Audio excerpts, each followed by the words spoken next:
வெளியீட்டு விழா முடிந்த பிறகாக நடிகர் விஜய் சென்னைக்கு திரும்பியிருக்கிறார். சென்னை விமான நிலையத்தில் நடிகர் விஜயை காண்பதற்காக ஏராளமான ரசிகர்களின் கூட்டம் அங்கு அலைமோதியிருக்கிறது.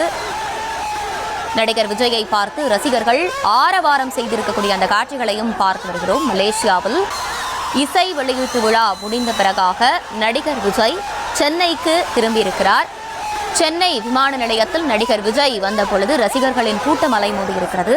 ரசிகர்கள் நடிகர் விஜயை நோக்கி ஆரவாரம் செய்த அந்த காட்சிகளையும் பார்த்து வருகிறோம். கூட்ட நெரிசலில் சிக்கிய விஜய் கீழே விழுந்ததால் அங்கு ஒரு பரபரப்பான சூழலும் ஏற்பட்டிருக்கிறது.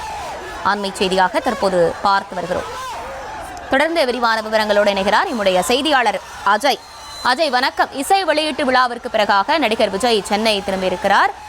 சென்னைக்கு வந்திருக்கக்கூடிய நடிகர் விஜய் தற்போது ரசிகர்களின் கூட்டத்தால் அங்கு கீழே விழுந்து இருக்கக்கூடிய அந்த காட்சிகளையும் பார்த்தும் அங்கு என்ன மாதிரியான ஒரு சூழல் நிலவி வருகிறது? நடிகர் விஜயினுடைய கடைசி திரைப்படம் ஜனநாயகன். இந்த திரைப்படத்தினுடைய இசை வெளியீட்டு விழா என்பது நேற்று மலேசியாவில் இருக்கக்கூடிய மலேசியாவினுடைய தலைநகரான கோலாலம்பூரிலே நடைபெற்றது. இதில் நடிகர் விஜய் நேற்று கலந்து கொண்டு பேசிய பிறகு இன்று பிற்பகல் மலேசியாவில் இருந்து புறப்பட்டு தற்பொழுது சென்னை வந்தடைந்தார். சென்னை தனி விமானம் மூலம் சென்னை வந்தடைந்த விஜய்க்கு உற்சாக வரவேற்பு அளிப்பதற்காக சென்னை விமான நிலையத்திலே ஏராளமான தொண்டர்கள் குவிந்திருந்தார்கள். அந்த கூட்டத்திலே தற்பொழுது விஜய் அங்கு அந்த கூட்டத்திற்கு மத்தியிலே அந்த ரசிகர்களுடைய கூட்டத்திற்கு மத்தியிலே நடந்து வந்து தற்பொழுது கார் ஏறி புறப்பட்டிருக்கின்றார்.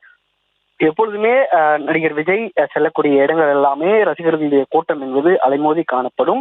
இந்த வகையிலே அரசியல் வருகைக்கு பிறகு அவர் தற்பொழுது இந்த கடைசி திரைப்படம் ஜனநாயகன் என்ற திரைப்படத்திலே நடித்து முடித்திருக்கிறார். அந்த திரைப்படம் ஜனவரி 9 திரைக்கு வர இருக்கின்றது. இந்த படம் விஜயினுடைய கடைசி திரைப்படம் என்பதனால அதிக எதிர்பார்ப்பு என்பது இருந்தது. விஜய் மலேசியாவில் இருக்கக்கூடிய அந்த இசை வெளியீட்டு விழாவில் நடக்கக்கூடிய அந்த இடத்திலே என்ன பேச போகிறார், கடைசியாக அவர் சொல்லக்கூடிய குட்டி ஸ்டோரி என்பது இருக்கும் போன்ற பல கருத்துக்கள் வெளியான நிலையிலே அதையெல்லாம் முடித்துக்கொண்டு மிகுந்த எதிர்பார்ப்புக்கு மத்தியிலே அந்த இசை வெளியீட்டு விழாவை முடித்துக்கொண்டு இன்று பிற்பகல் மலேசியாவில் அனைவருக்கும் நன்றி தெரிவித்துவிட்டு விமானம் மூலம் புறப்பட்டு சென்னை விமான நிலையம் வந்தடைந்தார். அங்கு அவரை வரவேற்க கட்டுக்கடங்காத கூட்டம் சென்னை விமான நிலையத்திலே குவிந்து காணப்பட்டிருந்தது. அந்த கூட்டத்திற்கு மத்தியிலே விஜய் தள்ளாடி நடந்து தற்பொழுது அவருடைய வாகனத்திலே ஏறி இருக்கிறார். அங்கு சில நேரங்கள் தள்ளுமுள்ளும் ரசிகர்களுக்கு மத்தியிலே தள்ளுமுள்ளும் ஏற்பட்டிருக்கின்றது. அவர் கால் தருமாறி கீழேவும் விழுந்து அந்த காரின் உள்ளே ஏறி தற்பொழுது புறப்பட்டிருக்கிறார். சென்னை விமான நிலையத்திலே கட்டுக்கடங்காத ஒரு கூட்டம்.